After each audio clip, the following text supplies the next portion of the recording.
Studies Program lecture series. I'm Professor Dermagardichan.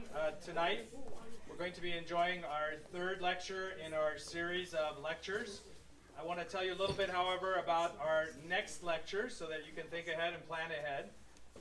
We have this year at Fresno State in the spring semester a Kazan visiting professor, and her name is Dr. Ara Oshagan. And would she stand up, please, Dr. Anna? There she is over here. Stand up, please, for a moment. Thank you.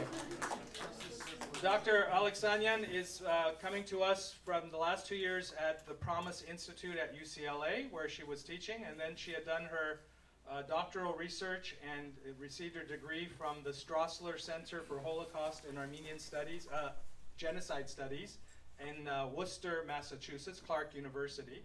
So she has been teaching and is teaching a course from the perspective of women in the Armenian genocide. So her first lecture was about a very specific location called Trapizon.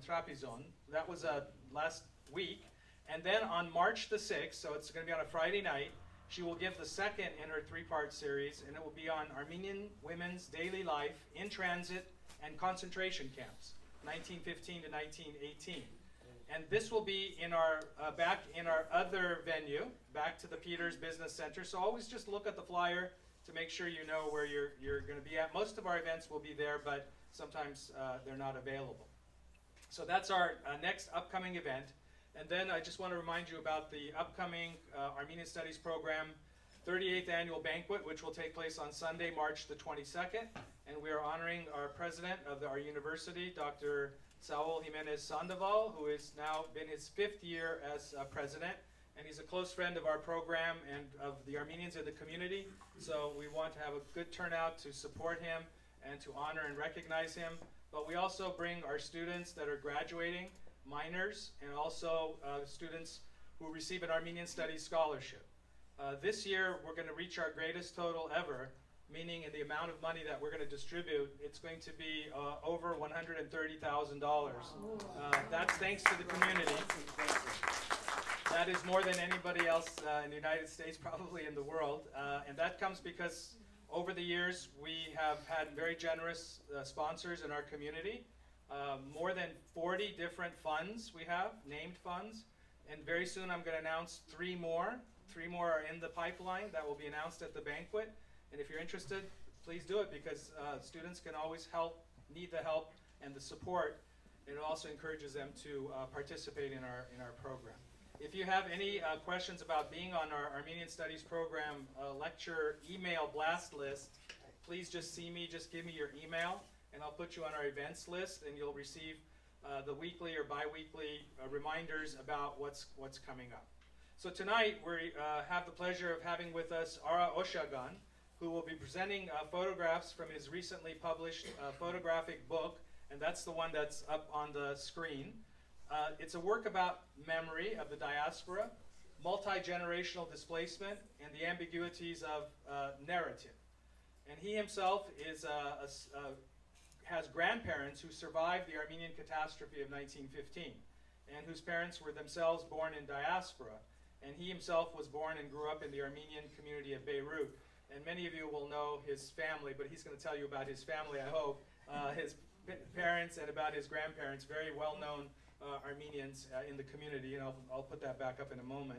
He is a diasporic, trans-disciplinary artist and curator whose practice explores collective and personal histories of displacement, legacies of violence, identity, and unimagined futures. He'll explain all of those. Those are big words, but he will explain all of those. He is a well-known artist whose exhibitions have been in Los Angeles, but really throughout the world.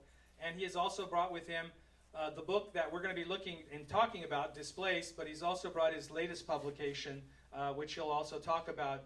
He'll talk about that. And he's an artist in residence at the 18th Street Art Center in Santa Monica and a curator at the city of Glendale. It's my pleasure to introduce, by the way, I have to say that we go way back to our days at UCLA in the early 1980s when we were both going to school together. We were in different areas, majors, but we were all together. All the Armenians were always together. Welcome, Ara Oshagan. Ara?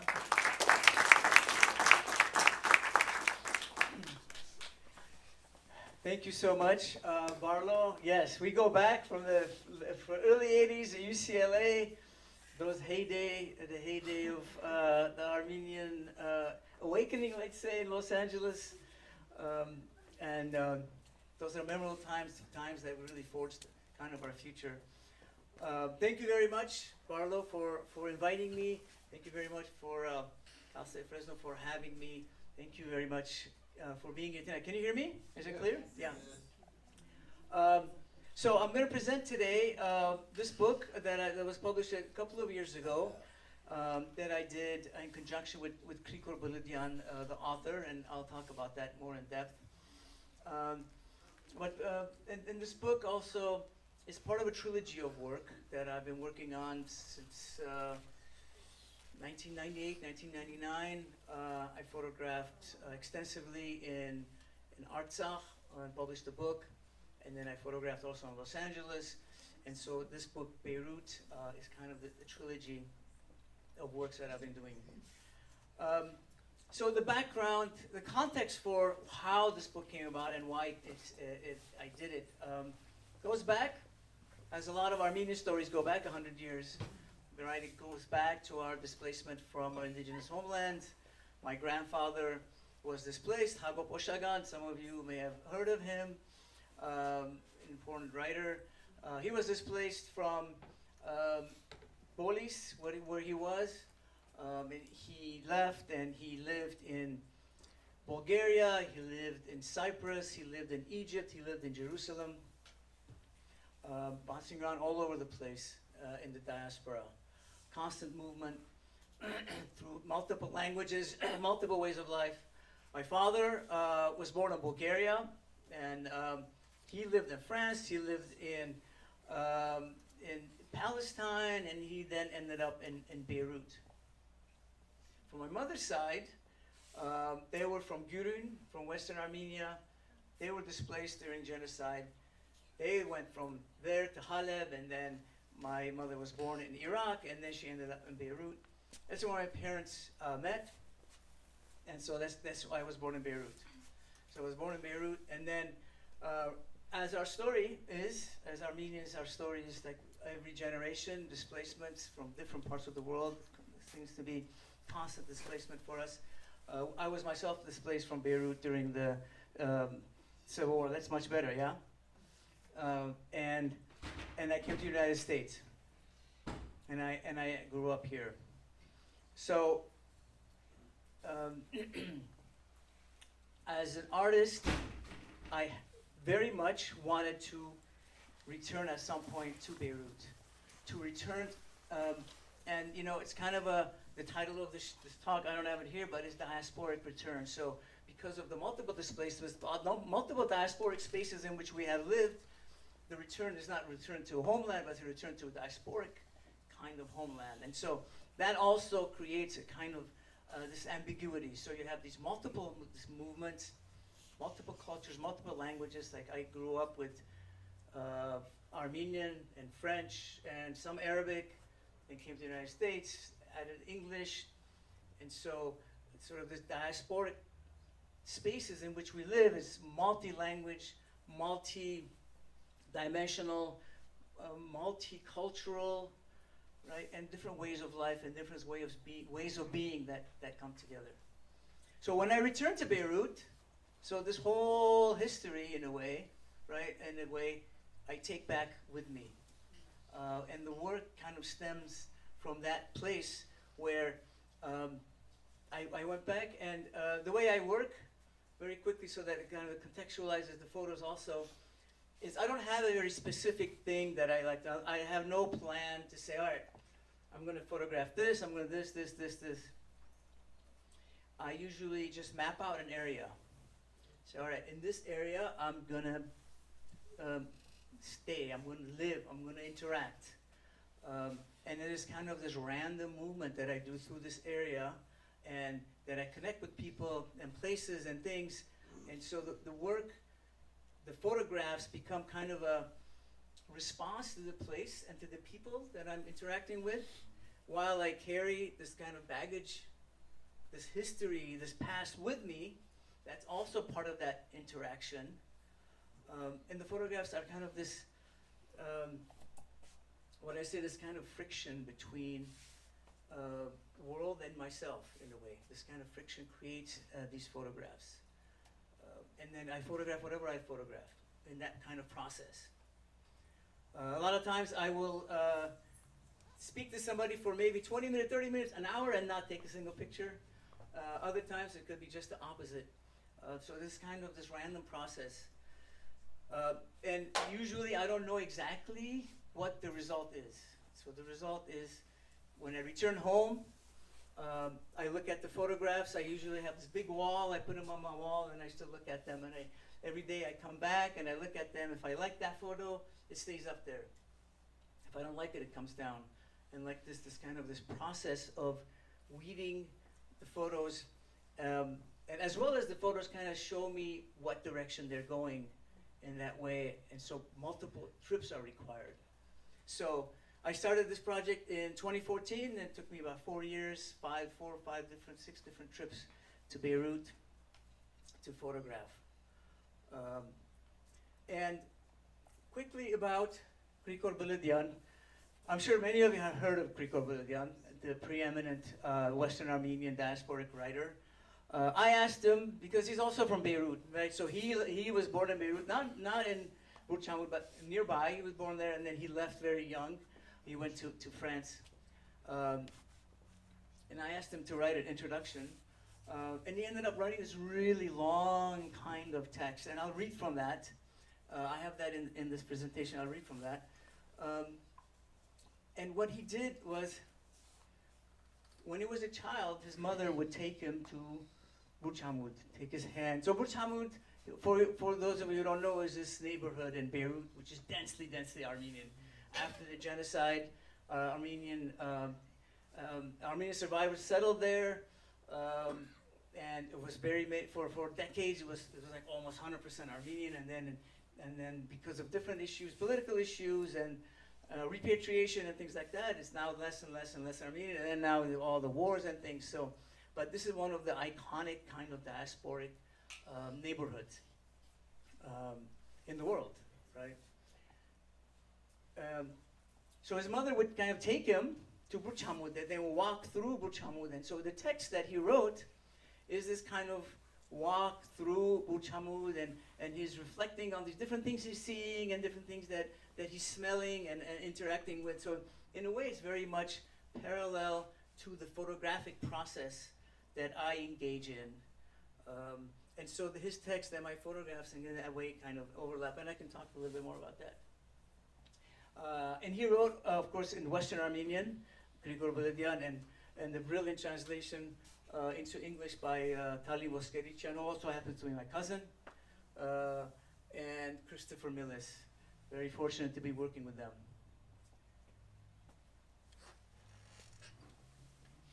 So this is an image. This is in Burçamut.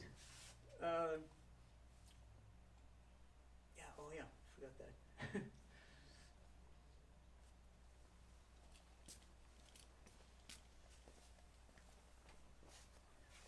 One of the things that really interests me and kind of reflects this diasporic presence, the word that I like to use is kind of presence, or actually I'm showing another artist right now in our gallery in Glendale. She uses diasporic architecture, and it kind of fits in terms that this kind of the images that I like to make, the photographs that I make, that have multiple layers, multiple levels. Some parts of it are unclear. The diasporic narrative is kind of ambiguous in that sense, and so it speaks to this multiplicity of diasporic presence, these kinds of images that I make. And in this particular one, which became the cover of my book, it's got all these different elements in it. Armenian man, that's a Syrian man, Syrian issue being very important in Beirut at the time when I went. There's a sign in Arabic, there's French on that sign up there on that street sign, which speaks to the colonial presence of the French in Lebanon. So it's got all these things happening in it that to me speak to sort of the diasporic idea that I'm trying to articulate. And this is, I want to read this, it's just 3 minutes long. This is kind of the postscript to the book, but it also kind of contextualizes beyond all of the contextualization that I was talking about. I want to just read to you this very personal essay. I am standing on a landing, a foyer on the second floor of a stone-built house here in the mountains above Beirut. A landing made of stone tiles and 4 wooden doors. Here I spent my summers as a child, and here now, 40 years later, on the same landing, I am overcome with emotion. Among the silence of the tiles, I see myself. A past, a present, intertwined, interrupted, torn, inseparable. How to begin? I am a child, I am running through woods among dark, thin trees, scattered pine cones. I am climbing, reaching for the lower branches, hoisting myself up, clearing pathways of thorns, riding bikes on dirt over hills into rocks. I'm running, always running. I'm running out of payment now with my best friend at my heels. We have fled school, and we're running past gardens with worn fences, strewn garbage, chaos and noise of cars, past the street hawkers, shoe salesmen, nail salons, men in neat suits, and women in purple hats. We are running, breathless and oblivious to the violence brewing all around us, about to engulf the city. Now we are running as a family in a taxi, speeding. My father tells us to get on the floor. We hear gunshots. We are careening down a deserted highway at ungodly speeds towards the airport. Now, years later, I have returned to Beirut to look for what? A beginning, an end. What possible narrative to peer down a chasm of time, an abyss deepened by war, the ruins of a family, the gulf within the self.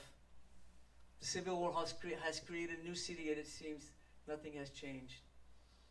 I see narrow, chaotic neighborhoods falling apart, crippled by generations of violence, external and internal, the rush of life, stench of kebab and trash, noise, dirt, wafting music, laughter, and joy. I see men, women, children, ghosts of once familiar and utterly foreign.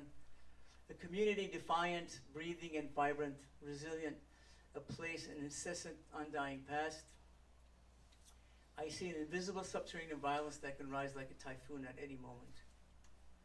I see community remnants of the genocide of 1915, exiles who settled here in Beirut to rebuild lives and homes.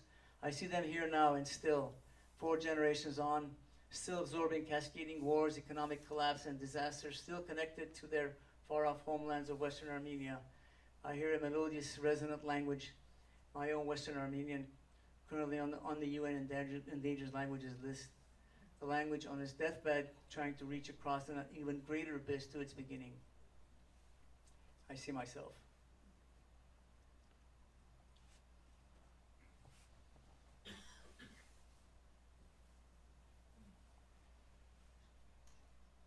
So this is kind of one of the opening images in the book, and this is these are the mountains where we used to go up when I was a child in Beirut, up in the mountains, and I would play in these forests and these trees. I would climb, and this is a very kind of resonant image for me.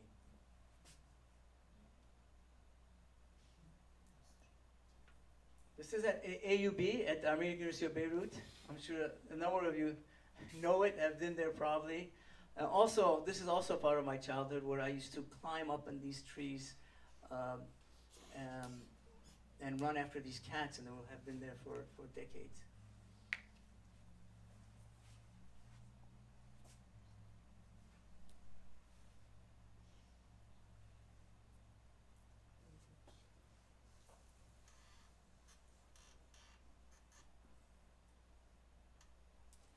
So here I want to read a little bit from Krikor Beledian's text that, as I was saying, accompanies in the book my photos, and they really work in many ways in parallel.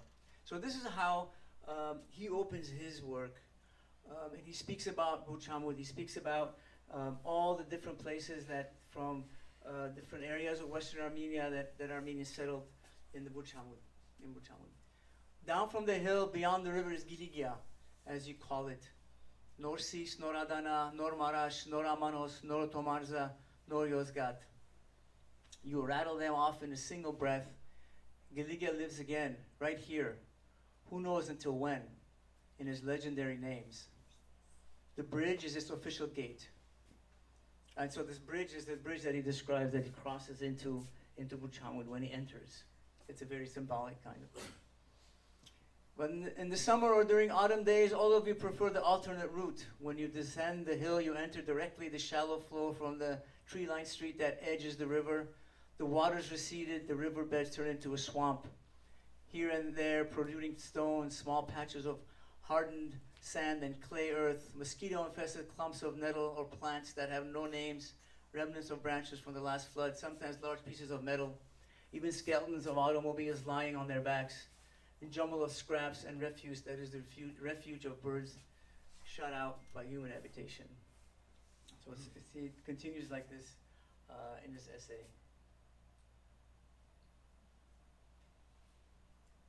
This is a family that I spend a lot of time with in Buchamud, and I photograph them, their kids, and so, as I was saying, the diasporic kind of presence has got this kind of ambiguity of narrative, and the images are also contextualized in that way.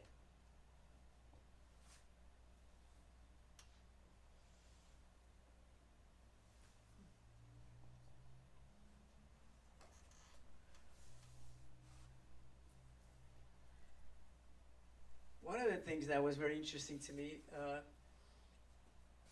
that I was saying, my process my photos kind of told me which direction to go, is a lot of these photos are very dark. As you can see here, this is like mostly black, there's barely a little bit of light. And that was not expected by me. The first book that I did actually in Artsakh, it was very, very open, very light. But Buchamud, for reasons that I mean, there's probably reasons for it, but it was very dark. All the images had this darkness, this heaviness to it. I only kind of understood that. I wasn't trying to photograph that. Only way I understood that by looking at the work and letting it kind of speak to me, to tell me what it is that I've been looking at, what it is that I've been feeling, what I've been connecting with in that space. And so maybe there's a darkness there. There's the weight. There's all these issues that I was reading about. The language issue, that it's a dying language, this constant war, this kind of past. So in a way that's kind of reflected in the work also.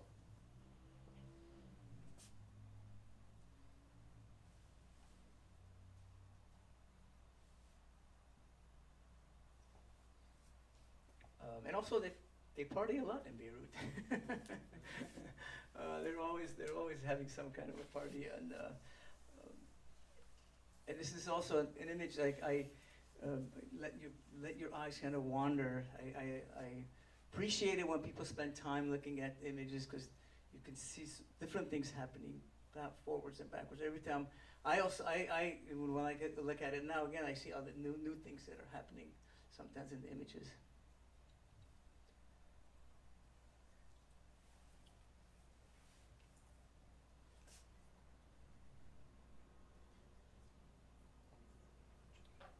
This is on the street in Buchamud. This is the butcher, Mr. Sako. Sako the butcher. Maybe somebody knows him. Somebody recognize him.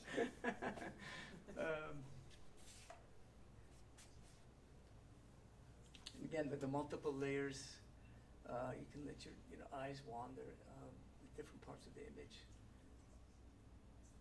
And my father had this thing he used to say about diaspora, that diaspora is centrifugal and centripetal at the same time.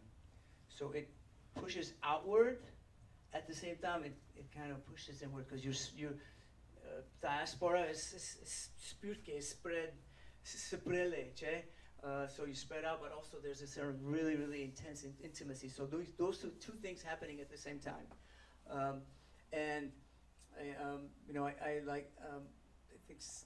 I think about that all the time. So in terms of how do you speak about diaspora, how do you represent, how do you take images of a place that is like that is contradictory in a way.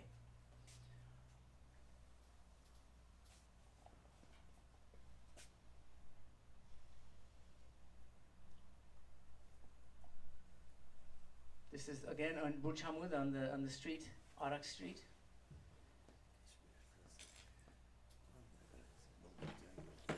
And I mean, there's lots of social and political issues. As I was saying, they used to be very, very densely populated by Armenians, but the number of Armenians have decreased. In Burj Hamid, a lot of Syrians, after the Syrian war, a lot of Syrians came to Lebanon. I think Lebanon had a 3 million population, 1.5 million Syrians came to Lebanon. It was kind of this kind of huge influx. And so created a lot of social issues for people there. Difficult place, very difficult place to live. I don't know how they live. I just don't know. But everybody makes do somehow. This is in front of the Armenian church, the Armenian, the Karasu Manuk church, I believe, is on this side here. And so I'm looking away that way.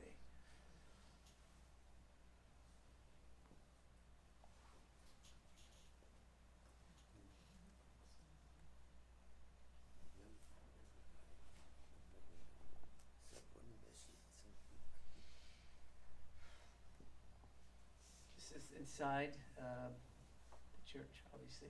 I think this is Easter, the Easter processions.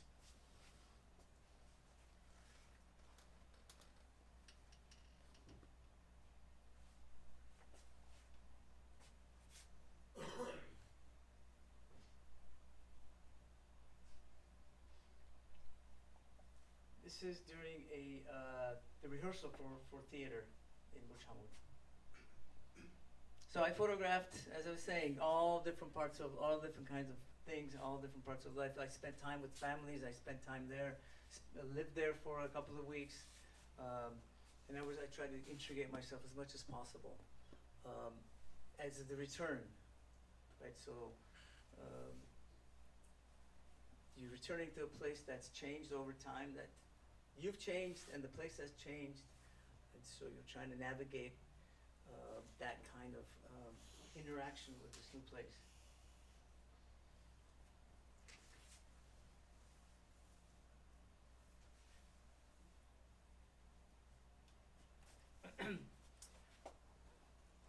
So another excerpt from Beledian's text, if I may read for you. And this here is original Western Armenian. It was really important for me to have that, and it was also actually very important to have it in the book itself. From far away, you hear the chaotic noise of drum beats that gradually become louder, roar like the hiss of bullets, then end abruptly. One more step, and the scene of the first shoe repair shop is revealed, and next to it, of course, a few others. These are never alone. They always come in rows. They are not that different from the commercial shops where you can order shoes according to size or try the ready-made ones and buy them. There you realize that you are face to face with, if not the oldest of crafts. You are in Burj Hamid. You have entered its heart, the fortress town of shoes about which Uncle Mama's always has huge reservations, picks up suspiciously any footwear that is bought from there, examines it, says it's bazaar junk, of course, that it is cheap, unreliable, because a pair of shoes must last for at least a year and offer the possibility of repair. But the shoes here follow the so-called latest fashions. The next year they are already worn out temporarily, exactly like the fashion trend they represent.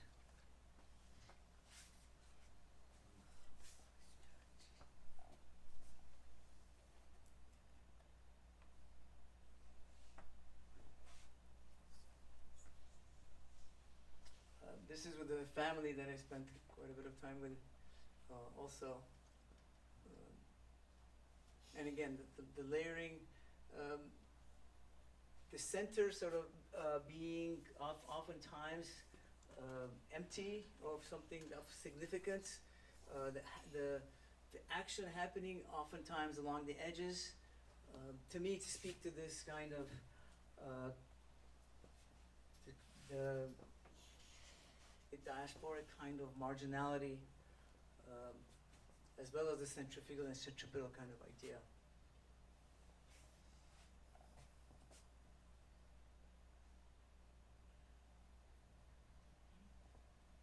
This is at the Armenian Center in Sis. Who's been there? Anybody been there? in Sis, Burchamut. Is that where you're from? Yes? Okay, yes. It's a little bit dark, this image here, but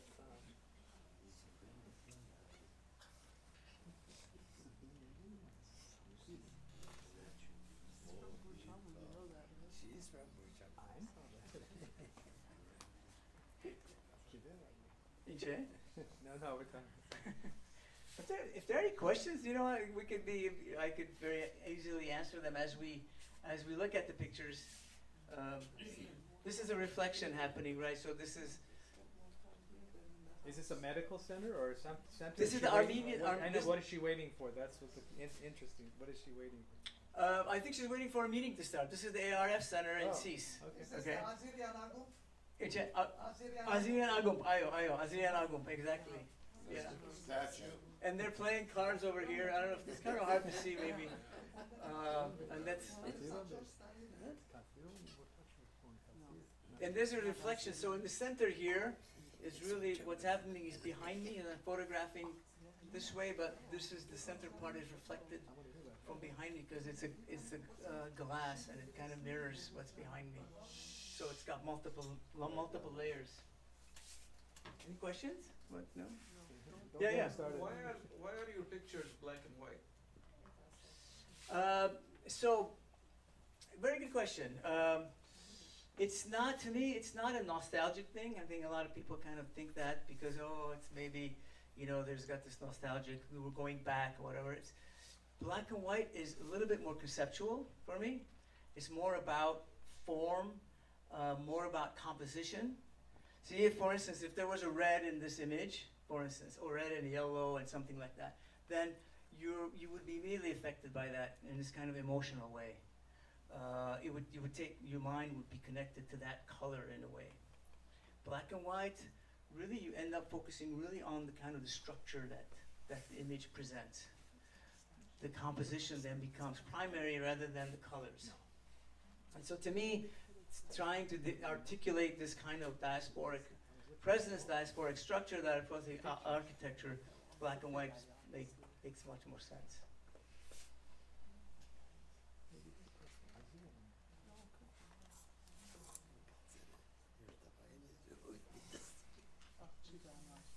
This is in Anjar. So I didn't not only Burchamut, I went out many different places in Beirut. I wanted to get really an idea of life there. I spent a number of days in Anjar. This is the famous Yesai. Who's been to Anjar? Yeah? What's his name? Yesai? Havatyan. Yes, that's him. That's him over there. He's like kind of the unofficial mayor of Anjar. Is that their center? Anjari Getron then? No, this is somebody's house. Oh. Yeah, but that's him over there, right? It's a French house. It's a French house? Like four. Yeah, so they're all like that, right? Most of no. This is one of them. This one, yeah.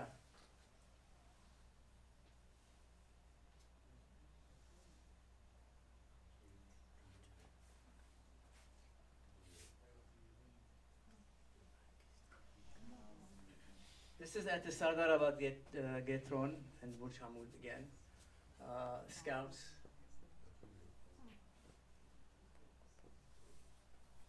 Doing what scouts do.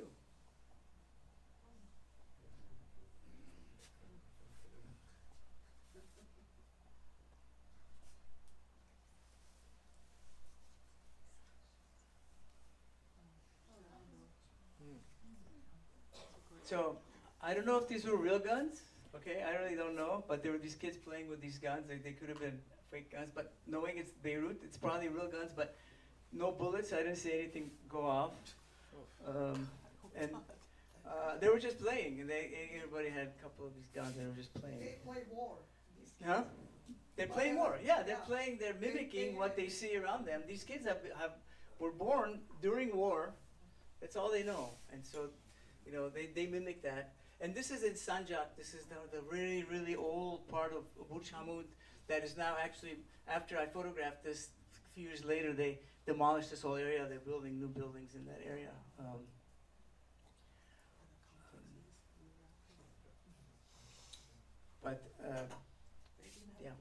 see.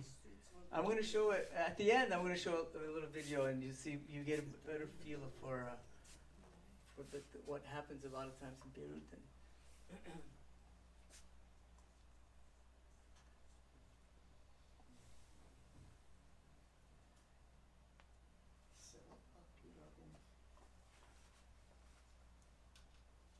yeah, this is Amanos, I think. This is like northern part of Uchamud.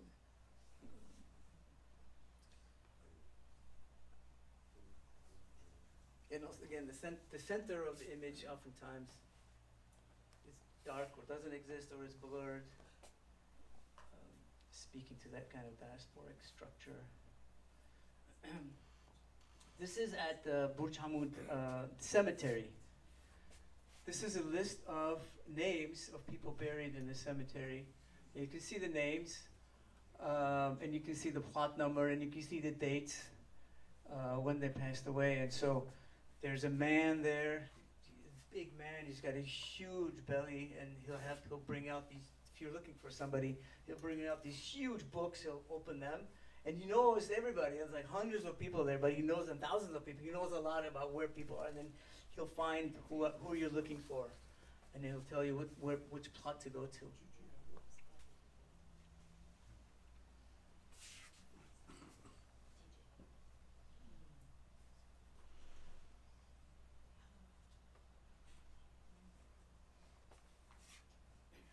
This was going to be maybe the cover of my book, but I decided against going with kind of a very, very striking symbol of death, and I wanted to something that had to do more about life and about future, really.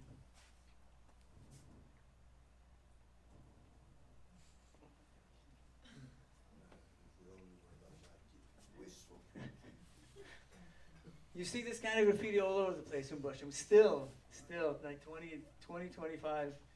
Last time I was in 2018, but it's all over this kinds of graffiti in Busham, very present.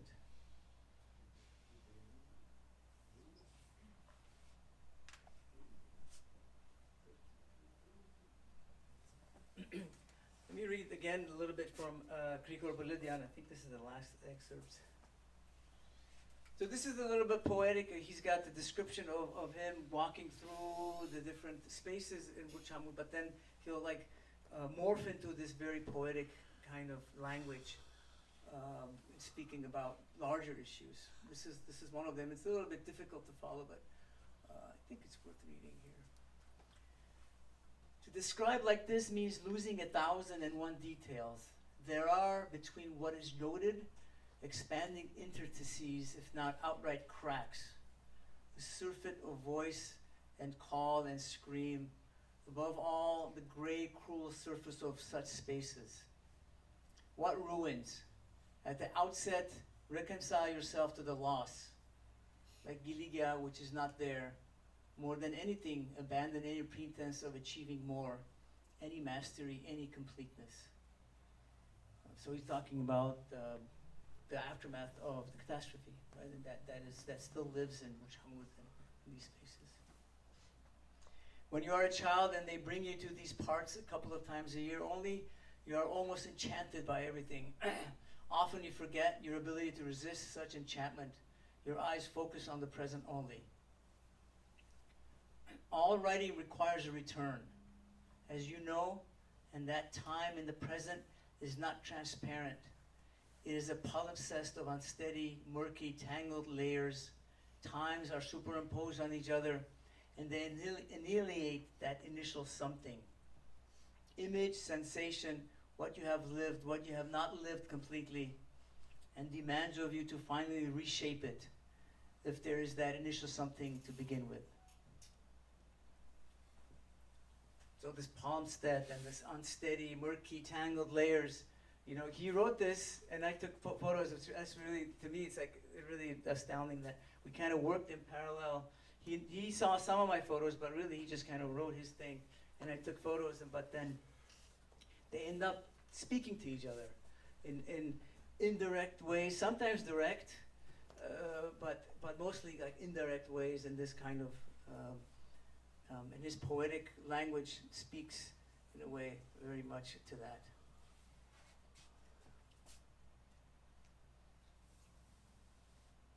This is in a cafe in Burçamut.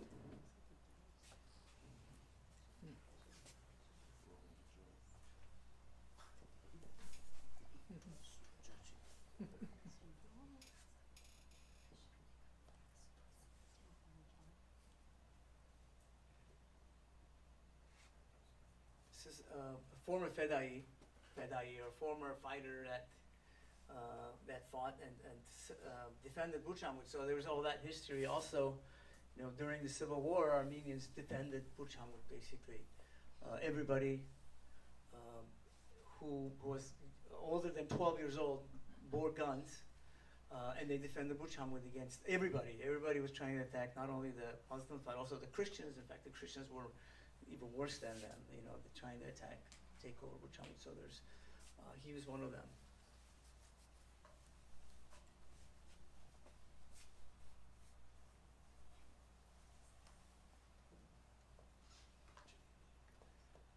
So this is Madali Hamar. What is the Madal English? So Madal. Yeah. So Easter sacrifice. They were.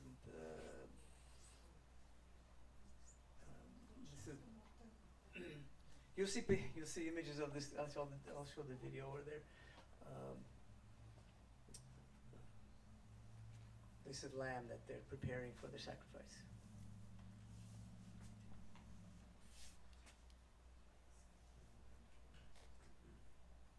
This is again in the streets of Burçamut. These are actually Syrians, Armenian Syrians who fled Syria, and they were just kind of waiting to see what they would do. They could go back.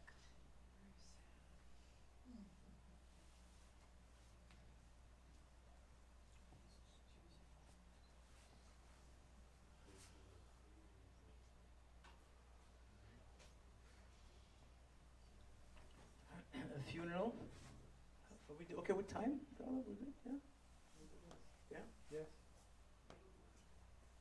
Okay, we're almost done.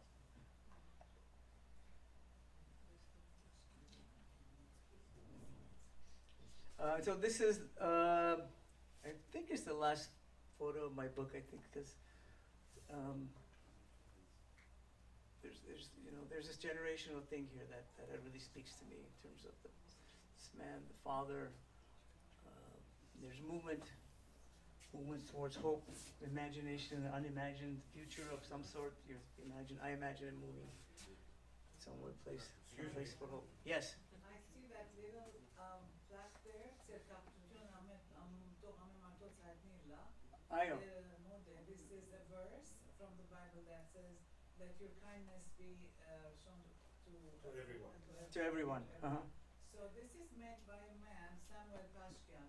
He made thousands of those on plastic, on wood, and he just gave them away, like thousands and thousands. Oh yeah. Some of them survived. Yeah. Okay, I didn't know that. That's a very interesting tidbit. Yeah. And it's The yes. other funny thing is the fluorescent light, he couldn't change it anymore. So he removed that and they put another socket, just to put it. Yeah. Regular light, a very typical Burçamut wall. Right. Exactly. Grandfather's photo, picture there, So this is very typical. Yeah. It is very much so. Yeah.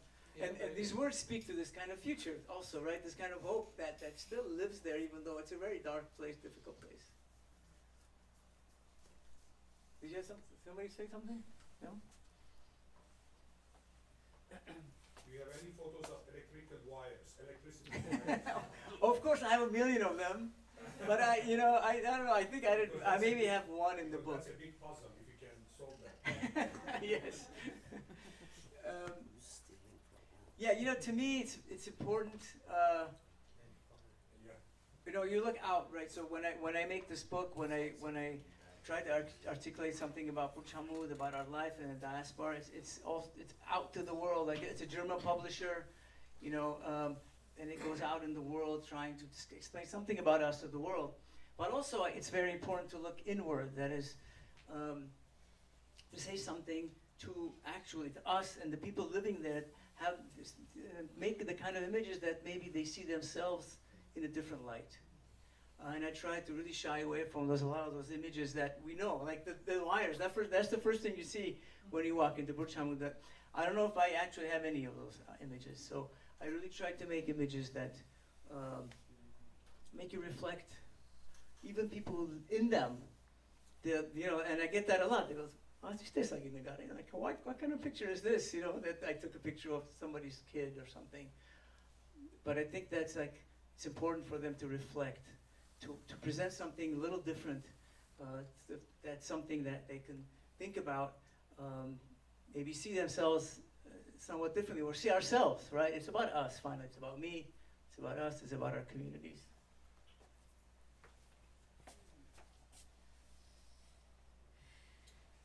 Okay, Barlow, can we play should I check the film? There's your wire. Yeah, so this is the wire. So this is a screenshot of the film I'm going to show here. So it's a 3-channel film, okay?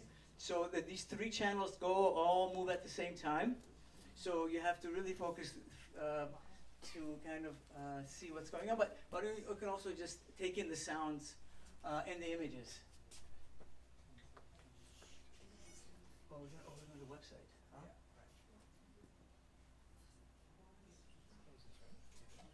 No, you can just minimize it, but I want to come back to it.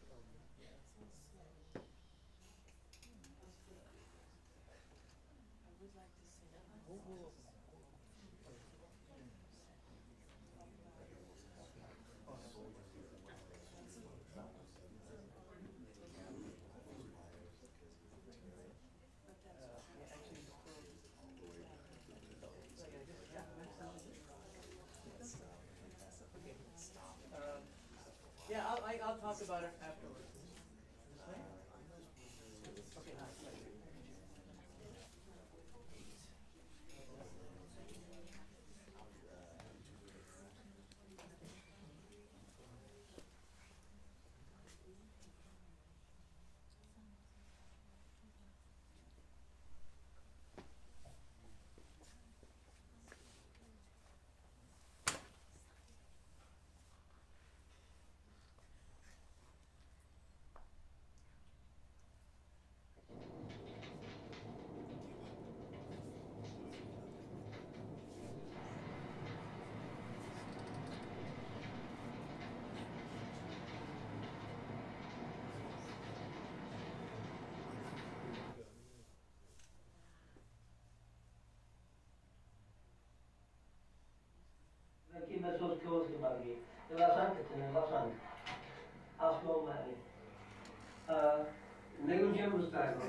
Ճամուդի բնակիչներուն ապահովությունը երաշխավորելու համար բոլոր շրջաններում մեջ բահատդղակը ոչ մեկ բահ դամսեցան եւ հայահոց թաղերու մեջ հայ քաղաքացիներուն պաշտպանության կորձի մեջ իրենց նահատակությամբ հավերժացան այն թղամասերուն հետ։ Հոյթը Սարդարավատ ժողովրդային դան 14 նահատակներուն անունները նշեց Մգրդիչյան, Անտրանիկ Դումանյան, Վարուժան Թերլակյան, Վարդան Բողարյան, Երվան Խզարջյան, Կարնիկ Վարդավետյան, Զավրեն Հովաննեսյան, Վրեժ Արսլանյան, Խաչիկ Արարյան, Սիմոն Օսկայան, Սարգիս Աբաջյան, Խաչիկ Պասմաջյան, Հարություն Թենքերյան, Հրայր Վարդանյան եւ Ռաֆի Զադիկյան։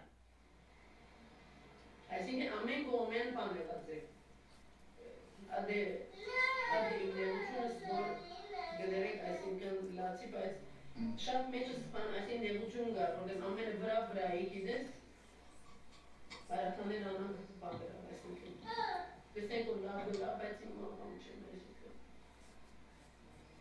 Ամուսինս ալանկիշ չէ, ես ալանկիշ եմ ուզում, որ հանկիս սնել, բայց ալանկիշ չեմ մեջ։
Enger babandun ne ayo, mamandun ne ayo, tser sanger venkov ne, jamakanin san gukak portezi kankanin, urbi tanik pedra, san bittak. Vet darin mema, mega kena sanger. Bes. Love.